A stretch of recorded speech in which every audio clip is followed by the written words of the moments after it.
Hello students and welcome back to your online class.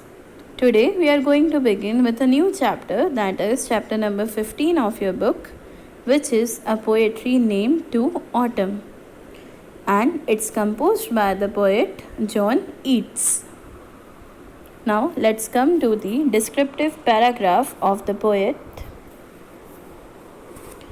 Among the romantic poets, Yeats, which is from 1795 to 1821, was the last to be born and the first to pass away. इसमें सबसे important बात ये दी हुई है कि John Yeats ऐसे poet माने जाते हैं जो कि रोमांटिक पोएट थे. वो किसी भी चीज़ को अगर डिस्क्राइब करेंगे तो एक तरीके से उसमें लव एंड अटैचमेंट को भी डिस्क्राइब करेंगे. एंड ये माना जाता है कि इंग्लिश हिस्ट्री में ही वॉज द लास्ट पोएट जो कि रोमांटिक पोएम को लिखते थे या फिर कंपोज करते थे.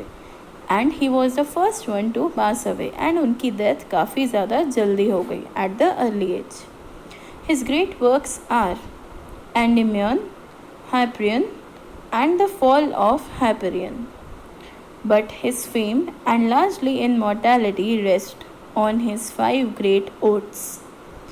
उनके जो बहुत ज़्यादा फेमस वर्क्स थे वो डिफरेंट थे from the readable part. Means सबसे ज़्यादा लोग क्या पसंद करते थे, जिस काम के लिए उनको अवार्ड्स मिले थे या जाने गए थे, वो सारे के सारे वर्क थे Endymion, Hyperion and the fall of Hyperion. लेकिन जिस काम के लिए वो जाने गए लोगों के ज़रिए, लोगों में वो फेमस हुए, वो सारे के सारे काम जो थे वो उनकी पोएटिक कंपोनेंट्स में थे. वो सारे के सारे काम ओड्स थे. First one was ode to फिजिक, then ode on melancholy, ode to a nightingale, ode on a Grecian urn and ode to autumn. तो मीन्स इस पोएम का फुल नेम क्या है? Odd to autumn. ओड होता है एक सॉन्ग जिस अकॉर्डिंग आप किसी को भी डिस्क्राइब करते हो ब्यूटिफुली एंड आप उसके आने पर खुश होते हो. तो एक ऐसा सॉन्ग जब आपके साथ कोई रहता हो, आप उसके अकॉर्डिंग अपनी खुशी को डिस्क्राइब कर सको कि उनका अपीयरेंस आपकी लाइफ में कितना मैटर करता है. And that also not with poetic components but with a song that is संग. His poetry is remarkable for his love of the Greek, escapism, melancholy note, cult of beauty, sensuousness, pictorial quality and exquisite use of imagery.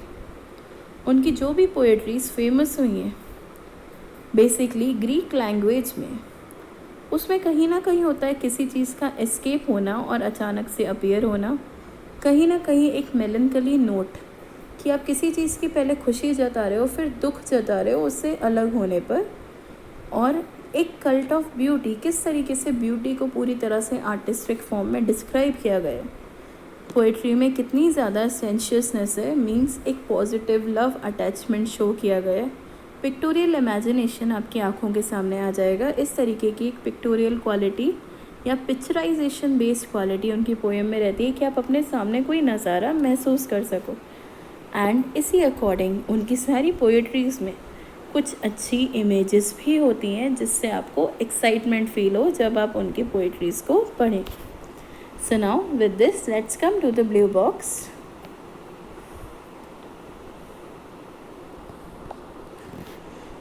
Ode to Autumn, the last of Yeats' odes, is remarkable for its appeal to the senses, its words, pictures and imagery. Ode to Autumn John Yeats की एक last poetry थी और वो poetry इतनी ज़्यादा remarkable हुई कि लोग आज तक उसको याद करते हैं या फिर वो बुक्स में आपके पास डिस्क्राइब होती है so that you can read. और उसमें बहुत ज़्यादा क्लियर क्लोज सेंसेस हैं फॉर द सीज़न ऑटम. इसमें जो भी बात हुई है ऑटम के बारे में आप उसको अच्छे से अपने माइंड में देख सकते हो, एक इमेजिनेशन बना सकते हो. इसी अकॉर्डिंग उनके जो भी वर्ड्स हैं वो ऐसा लगेगा कि आपके सामने पिक्चर्स या इमेजिनेशन की इमेजरी को डिस्क्राइब कर रहे हैं. In the first stanza autumn is represented as the season of mist. पहले स्टैंजा में ऑटम एक मिस्ट सीज़न की तरह रिप्रेजेंट हुआ है. मिस्ट मतलब होता है ओस की बूंदें, जिस तरीके से हर जगह वो छाया रहता है, ओस की बूंदें भी उसी तरीके से हर जगह छाई रहती हैं. मेलो फ्रूटफुलनेस, किस तरीके से फ्रूट्स पूरी तरह से मेलो फॉर्म से भर जाते हैं, उनके अंदर रस आ जाता है, उनका लिक्विड आ जाता है, juice. And a close bosom friend of the warming sun. Bosom friend means यहाँ पर फ्लावर। सन के सबसे ज़्यादा क्लोज फ्रेंड्स होते हैं फ्लावर्स एंड फ्रूट। एंड वो सब राइप कब होते हैं? जब सन उन्हें अपनी लाइट देता है। तो सनलाइट में ही सारे के सारे फ्रूट्स एंड फ्लावर्स अच्छे से खिलते हैं। तो ये बताया गया है कि फ्रूट्स, फ्लावर्स एंड सन में फ्रेंडशिप का कनेक्शन है। The second stanza picturises autumn as a harvester, a crop cutter, a reaper and a cedar maker. इसी पोएट्री की सेकेंड स्टैंजा में क्या क्या पिक्चराइज हुआ है ऑटम के बारे में? कि पहले वो फ्रूट्स को राइप करते हैं, तो बाद में वो हार्वेस्टर या फार्मर की तरह काम करते हैं, जो अपने सारे फ्रूट्स को खुद से हार्वेस्ट करते हैं। क्रॉप कटर से उन सारे फ्रूट्स को, फ्लावर्स को कट करते हैं। एक रीपर जो पूरी की पूरी ज़मीन को दोबारा ग्लीन करके, साफ़ करके उसमें दोबारा एक नए सॉइल प्रोसीजर का और प्लांटेशन का काम करे। And then finally a cedar maker, जो इन सारे मेलो फ्रूट्स का जूस निकाल सके, या फिर किसी भी तरीके से कंप्रेस करके फ्रूट्स को, या फिर खाने के बाद उसकी हर एक जो उसमें वो होता है फ्रूट की स्मेल, खुशबू, कर्नल, उसको महसूस कर कर उसका जूस किसी भी फॉर्म में पी सके, या वो खाकर च्यू कर कर करे या फिर पी कर। The third is a stanza of autumns colours and music. Third में ऑटम के कैसे अलग अलग कलर्स हैं, आप किस तरीके से उसे देख सकते हैं एनवायरनमेंट में, उसके बारे में डिस्क्राइब किया गया है। एंड ऑटम के लिए क्या म्यूज़िक रिप्रेजेंट होता है वो। And in the words of Compton Rickett, the first stanza is a symphony of colors, the second is symphony of movement, and the third is a symphony of sound. तो इसी according रिकेट ने क्या बोला था अपने शब्दों में कि पहले वाला स्टेंजा में आपको ऑटम के अलग अलग कलर्स दिखेंगे, दूसरे में ऑटम का मूवमेंट दिखेगा कि हाँ एक सीज़न चल भी सकता है, लाइक अ पर्सन, वो क्या क्या काम कर सकता है। एंड थर्ड में आपको ऑटम के सारे सॉन्ग्स मिलेंगे, किस तरीके से वो एनवायरनमेंट में अपने सीज़न को खुद से इंजॉय करता है। It is for this that his poetry is known for its सेंशियसनेस।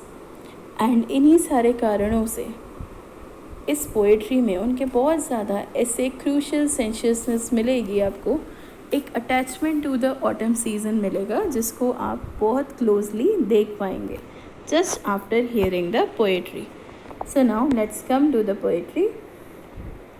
The first part of the poetry is on page number 108. The first stanza. See now.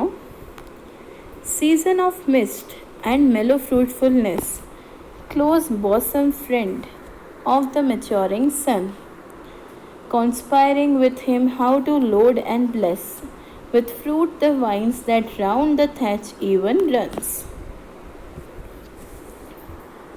thatch eaves run. अब आप देखिए इनको। Season of mist and मेलो fruitfulness, ये season कैसा है autumn का? जब हर जगह ऑटम की ही हवा चल रही हो और जो ओस की बूंदें कहीं ना कहीं ठंडे एरियाज़ में जमा होती हैं, उसी तरीके से ऑटम भी हर जगह प्लांट्स के आसपास छा जाता है। एंड मेलो फ्रूटफुलनेस, सारे के सारे फ्रूट्स जो होते हैं वो कैसे हो जाते हैं? मेलो। मेलो means full of soft and juicy form. सारे के सारे फ्रूट्स में उनका खुद का एक जूस फिल हो जाता है, जिस तरीके से वो फ्रूट अपने जूस के कारण या रस के कारण जाने जाते हैं। Close bosom friend of the maturing sun, और वो बहुत ज़्यादा क्लोज एक प्रोटेक्टिव फ्रेंड्स बन जाते हैं सन के, सारे fruits and flowers, just because एक सन ही है जो उनसे फ्रेंडशिप निभाता है और उन्हें पूरी तरह से मेलो या फिर पका हुआ या राइपेंड बनाता है। Conspiring with him how to load and bless, ये सारे के सारे फ्रूट्स और सारे के सारे फ्लावर्स सन के साथ मिलकर एक प्लानिंग करते हैं कि किस तरीके से अपने आप को उन्हें लोड करना है, कितना ज़्यादा वो अपने आप को भर सकते हैं रस से या फिर जूस से, वो अपने आप को भरें। और ये सब ब्लेसिंग उन्हें मिलती है सिर्फ और सिर्फ सन के कारण, because Sun is the closest friend of fruits and flowers. With fruit the vines that round the thatch eaves run. और तब जाकर वो फ्रूट इतने ज़्यादा बड़े हो जाते हैं कि उनकी जो वाइन्स होती हैं, जो क्रीपर्स होती हैं, जैसे कि ग्रेप के ट्री में लगी रहती है क्रीपर्स में, वो इतने बड़े हो जाते हैं फ्रूट्स के साथ साथ कि वो सारी की सारी जो अपर रूफ होती है या बाउंड्री होती है किसी भी हट की या घर की, उनकी पूरी की पूरी जो कॉरिडोर होता है गैलरी, उसमें जाकर लटक जाते हैं। वो सारे क्रीपर्स एक तरीके से उस बाउंड्री को घेर लेते हैं। To bend with apples the mossed cottage trees and fill all fruit with ripeness to the core, to swell the gourd and plumb the hazel shells, with a sweet kernel to set budding more, and still more later flowers for the bees. अब जाकर जो cottage trees हैं जिसको लोग continuously open नहीं करते हैं, सिर्फ वहाँ पर पके हुए या राइपन फ्रूट्स रखते हैं, तो वहाँ पर मॉसेस या लिचन्स लग जाते हैं, जैसे आप बोलते हैं सावा ग्रीन कलर की। वो सारे के सारे आसपास उस कॉटेज ट्री को कहीं ना कहीं घेर लेते हैं। लेकिन उस कॉटेज ट्री में एक अच्छा एटमॉस्फेयर, एनवायरनमेंट या खुशबू कौन लाता है? द बेंड एप्पल्स, जो ट्रीज जिसमें एप्पल लटक रहे हों, क्योंकि अगर वो एप्पल गिरेंगे तो डायरेक्टली उस कॉटेज में ही गिरेंगे। तो हर जगह वो जो कॉटेज ग्रीन मॉसेस या लिचन्स की स्मेल से भरा रहता है, वो एप्पल्स के आने पर एप्पल की, फ्रेश एप्पल की स्मेल से भर जाता है। And fill all fruit with ripeness to the core, और सारे फ्रूट्स के बीच में सन के कारण इतनी ज़्यादा जूस कलेक्ट हो जाता है, इतना ज़्यादा कि वो बीचों बीच से जूसी हो जाते हैं और हैवी हो जाते हैं। टू स्वेल द गार्ड, यहाँ पे गार्ड कौन है? ये है आपका स्वीट गॉड, कद्दू जिसको आप बोलते हैं। अब जाकर तो उसमें भी अपनी खुद की एक स्वेलिंग आ गई है, वो पूरी तरह से पक चुका है। And plum the Hazel shells, और इस टाइम पर ऑटम सीज़न में जो दूसरी चीज़ है जो बहुत अच्छे से पक जाती है, वो है हेज़ल नट्स। उनके भी बाहर के सारे शेल्स हार्ड हो गए हैं हेज़ल नट्स के, विद अ स्वीट कर्नल। और सिर्फ वो हार्ड नहीं हुए, उनमें एक बहुत अच्छी स्मेल आ गई है अपने सारे के सारे जो फ्रूट्स जिस स्मेल से जाने जाते हैं, फेमस हैं। To set budding more, and वो जब राइपन होके टूट कर गिरे हैं तो उन्होंने उसके पहले अपने बड्स, अपने खुद के स्मॉल फ्लावरी पार्ट को वहाँ पर सेट कर दिया ट्रीज़ पर कि हमारे जाने के बाद तुम्हारा ग्रो होने का चांस है।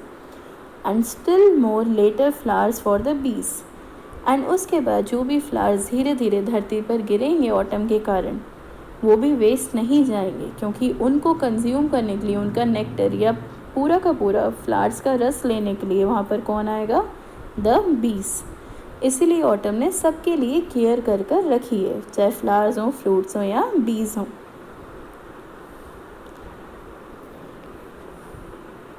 Coming to the next stanza which is on page number 109.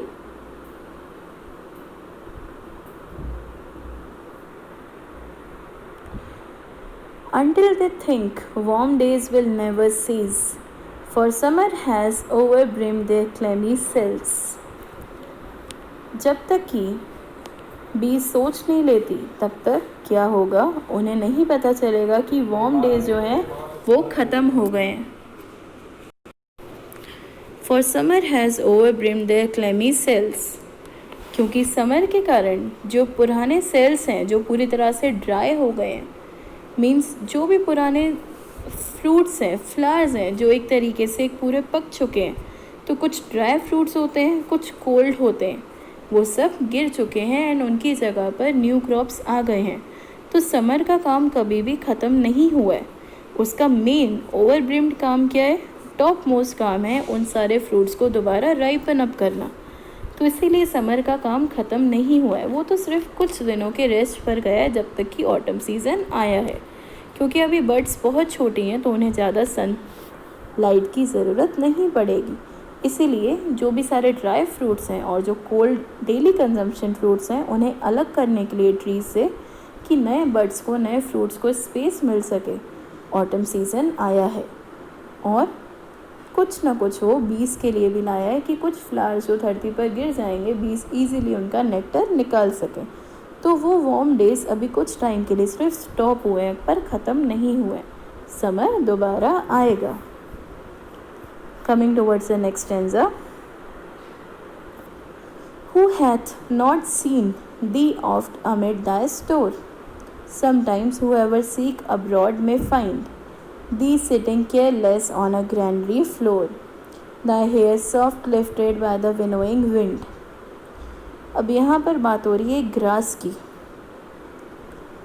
हमने ट्रीज़ की बात कर ली, फ्लावर्स की बात कर ली, फ्रूट्स की भी कर ली और बीज की भी, लेकिन पेड़ों के साथ नीचे क्या रहता है? Grassy land. अब इस बारे में बात करी गई है कि स्टोर में क्या फिल नहीं होता है जिसको हम स्टोर में कभी नहीं देखते हैं। तो हम जिस चीज़ को स्टोर में या स्टोर के बीचों बीच कभी नहीं देखते हैं या जिसको हम प्रोटेक्ट करके नहीं रखते हैं, वो है ग्रास। क्योंकि ग्रास हर बार एक ही जगह रहती हैं, उन्हें कभी भी अब्रॉड नहीं भेजना पड़ता, मीन्स एक जगह से दूसरी जगह नहीं भेजना पड़ता, ना ही सप्लाई के लिए, ना ही उनको कहीं से अलग किया जाता है और ना ही उनका जूस निकाला जाता है। Thee sitting careless on a granary floor, तो जिसको कोई फ़र्क नहीं पड़ता वो कौन है? यहाँ पर दी मीन्स यू, तो वो दी किसके लिए यूज़ हुआ है? Just for grass. ग्रास इतनी ज़्यादा सॉफ्ट होती है कि वो हर एक सीज़न में सिर्फ़ और सिर्फ अपनी खुशी या दुख बताती है। सन के आने पर उसके क्लोज फ्रेंड्स उससे सारी सनलाइट ले लेते हैं, तब जाकर ग्रास कहीं ना कहीं थोड़ी सी मुरझा जाती है या फिर अपने आप को बोर फील करती है। लेकिन जैसे ही ऑटम सीज़न आता है, अपनी खुशी दिखाने के लिए ग्रास जब भी ऑटम सीज़न में हवाएं चलती हैं, भले ही वो सूखी हवा, उस टाइम पर अपने सॉफ्ट हेयर को लिफ्ट करती है और अपना एक डांस दिखाती है इन दैट विनोइंग विंड। तो हर जगह जो हैप्पीनेस स्प्रेड करती है वो होती है ग्रास, जो ये बताती है कि हाँ, ऑटम सीज़न आ गया और कहीं ना कहीं ग्रास को वो सीज़न पसंद होता है। On a half reaped furrow sound asleep, यहाँ पर हाफ रीप्ड फरो, आधा पका हुआ, पूरी तरह से जो रीप नहीं हुआ हो, वो कौन है? फरो। फरो क्या होता है? आपने काफ़ी बार देखा है कि ग्रास पर काफ़ी सारे ऐसे कॉर्न्स गिर जाते हैं या कुछ दाने या फ्लावर्स गिर जाते हैं, तो उन्हें साफ़ करने के लिए जब हमें एक प्लो लगता है तो वो प्लो क्या काम करता है? वो एक फरो की तरह एक जो हल होता है, हल क्या करता है? वहाँ पर नए सॉइल को फर्टाइल बनाने के लिए उसे अप एंड डाउन करता है। तो वो तभी करता है जब कुछ क्रॉप्स नीचे गिर जाते हैं, ताकि वो जो क्रॉप्स हैं वो सॉइल के अंदर ही चले जाएं और उनकी एक फर्टिलिटी वहाँ पर न्यूली ग्रो हो जाए। तो कुछ टाइम पीरियड के लिए फरो अपनी एक गहरी नींद में चला जाता है, ही साउंड अस्लीप, और उसकी नींद तभी खुलती है जब ऑटम सीज़न आता है, क्योंकि कुछ आधे पके हुए फ्रूट्स या फ्लावर्स भी कहीं ना कहीं ग्रास में मिक्स हो जाते हैं। एंड जब वहाँ पर टिलिंग होती है, दोबारा से सॉइल को फर्टाइल बनाने के लिए अप एंड डाउन किया जाता है, तब किसकी नीड होती है? फरो की, हल की। Drowsed with the fume of poppies while the hook, और वो फरो किस तरीके से अपनी गहरी नींद में सोता है? जब उसे बहुत अच्छी परफ्यूम या खुशबू आती है पॉपीज़ की। Poppies are a kind of flowers, और जब वो पॉपीज़ अपने हुक से अपने जो स्टेम होती है वहाँ से गिर जाते हैं, तो कहाँ लाए करेंगे? Just beside the furrow. And उसकी स्मेल के अकॉर्डिंग फरो को और ज़्यादा गहरी नींद आती रहती है, वो ड्राउजी स्लीप में सोता है, गहरी नींद में। Spares the next swath and all its twin flowers, और जब भी वो नेक्स्ट अपनी सांस लेता है, जब भी वो अपना नेक्स्ट स्वेट उठाता है, अपना नया कदम उठाता है सांस लेकर, कि उसे कौन से सॉइल को कहाँ से पूरा का पूरा फर्टाइल बनाना है, टिल करना है, वहाँ पर वो तभी काम करता है जब वो उन ट्विन फ्लावर्स की या पॉपीज़ की स्मेल को एक बार और अपनी सांसों में भर ले। And sometimes like a gleaner thou dost keep steady thy laden head across a brook. And कभी कभार जब उसे गुस्सा आता है फरो को, तो वो एक ग्लीनर की तरह जो सारे के सारे आसपास के एरियाज़ को क्लीन करते हैं, क्रॉप्स को हटा देते हैं, दानों को हटा देते हैं टिलिंग के पहले, उस गुस्से वाले ग्लीनर की तरह, एक लेबर की तरह इतनी तेज़ सफाई करता है पूरे के पूरे ग्राउंड की कि काफ़ी सारे फ्लावर्स और काफ़ी सारे क्रॉप्स के दाने उससे डर कर, जो कि एक जगह चुपचाप स्टेडी बैठे हुए थे, वहाँ पर सो रहे थे, लेट कर रहे थे, वो धीरे धीरे जाकर सबके सब ब्रुक में या पानी की एक धार में बह जाते हैं, जो भी आसपास रिवर होता है। और by cider press with patient look, या फिर कहीं ना कहीं जब सिडर प्रेस में सारे के सारे जो पके हुए फ्रूट्स होते हैं उनका जब वो जूस निकलता है, कुछ कुछ क्रॉप्स उसमें भी उनके साथ चले जाते हैं और पूरी तरह से सिडर प्रेस में वो भी प्रेस हो जाते हैं। तो उनका जो पेशेंट लुक होता है वो डेड हो जाता है, वो क्रॉप्स मर जाते हैं। इन शॉर्ट, ग्लीनर के गुस्से से जब कोई क्रॉप भागता है तो या तो वो पानी में बह जाता है, या फिर कभी कभी कोई कोई क्रॉप जो कि कॉर्न का दाना होता है वो गलती से सिडर प्रेस में बाकी सारे फ्रूट्स के साथ मिक्स हो जाता है, तो उसका भी जूस निकल आता है। एंड इस अकॉर्डिंग उसका जो पेशेंट लुक होता है क्रॉप का, जिसको कोई ध्यान नहीं देता है, उस पेशेंट स्टडी लुक में उसका भी जूस निकल जाता है और उसकी डेथ हो जाती है। Now watchest the last oozing hours by hours. And उस टाइम पर जो ग्लीनर होता है, जो वहाँ का फार्म लैंड का एक लेबर होता है जो अपने फार्म लैंड को संभालता है, वो बहुत अच्छे से देखता है कि किस तरीके से उसके फ्रूट्स एक एक ऊज या एक एक जूस का ड्रॉप हर घंटे बिल्कुल एंड तक निकाल रहे हैं, और किस तरीके से उसकी जूस की बॉटल अलग अलग फ्लेवर्स में कलेक्ट हो रही है। तो उन सब को देखकर, सिडर प्रेस में फ्रूट्स को दबा हुआ देखकर या उनको डेड एंड तक देखकर, उसकी हर एक जूसी ड्रॉप को देखकर कौन सबसे ज़्यादा खुश होता है? The ग्लीनर, the farmland master.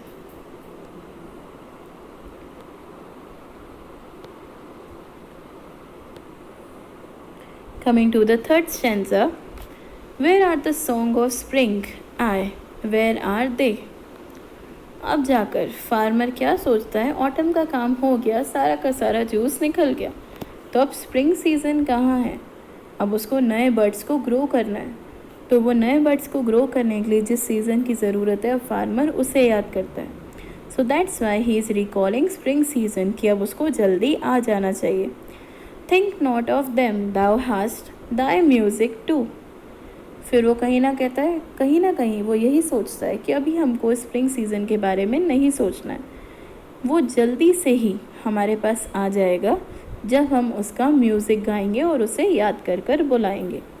While bad clouds bloom the soft dying day, और धीरे धीरे जो घने बादल हैं वो छट जाएंगे, और जो हमारा डे है, जो अभी तक हमें ऐसा लग रहा है अंधेरे में डाई हो रहा है या दिन ख़त्म हो रहा है, वो दोबारा से खिल जाएगा, ब्लूम अप हो जाएगा, एक ब्राइट सनलाइट आएगी with the spring seasons upcoming. And touch the stubble plains with rosy hue, और जब ऐसा होगा कि स्प्रिंग सीज़न आएगा और बहुत लाइट सी सनशाइन होगी, तब हमारे सारे के सारे जो माउंटेन प्लेन्स है वो हमें कैसे दिखेंगे?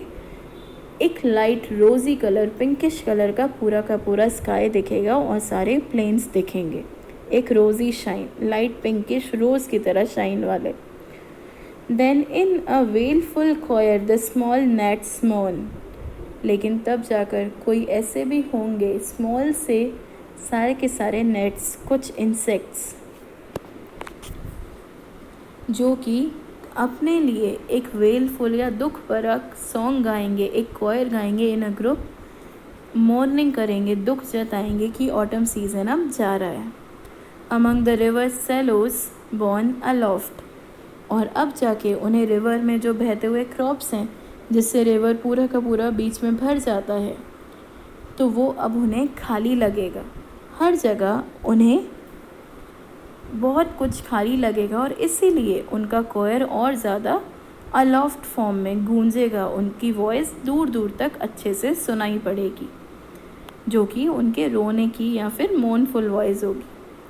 और sinking as the light wind lives or dies, और कहीं ना कहीं धीरे धीरे वो नेट्स डूब जाएंगे, सिंक हो जाएंगे, जैसे जैसे लाइट विंड, जो ऑटम की विंड है, वो अभी तक ज़िंदा थी लेकिन अब जाकर उसके जाने का टाइम हो गया है, तो उसकी भी डेथ हो जाएगी, और साथ ही साथ सारे के सारे नेट्स की, जो कि इंसेक्ट्स हैं। And full grown lambs loud bleat from hilly bourn, लेकिन तब जाकर जब स्प्रिंग सीज़न आएगा तो सबसे ज़्यादा खुश कौन होंगे? सारे के सारे लैम्स, क्योंकि उन्हें अपने लिए जो वो ग्रास को चर्न करते हैं, उसको खाते हैं, अब उन लैम्स को वो सब हिली रीजन पर या प्लेन रीजन्स पर ग्रो हुआ मिलेगा। तो जब वो उसे खाएंगे तब वो बहुत ज़्यादा खुश होंगे और इसीलिए वो अपनी ब्लीड साउंड से अपनी हैप्पीनेस को दिखाएंगे।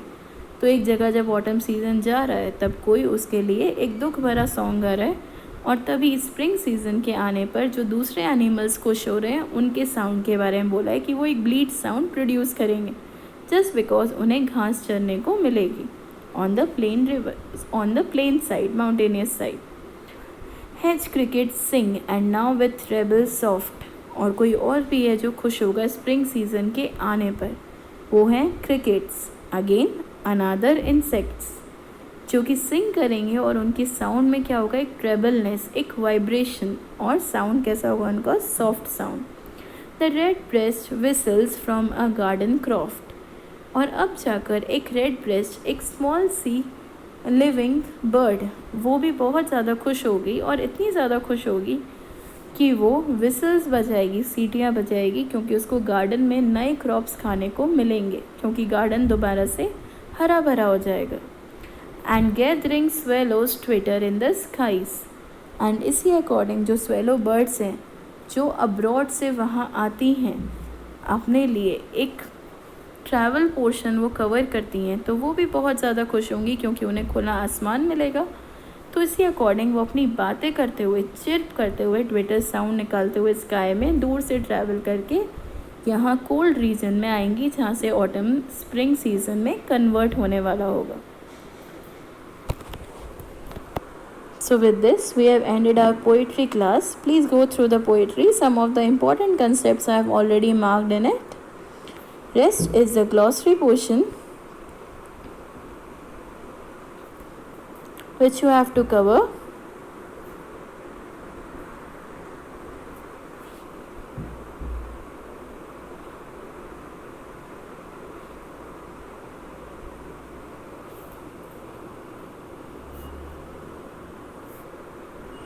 See the marked glossary.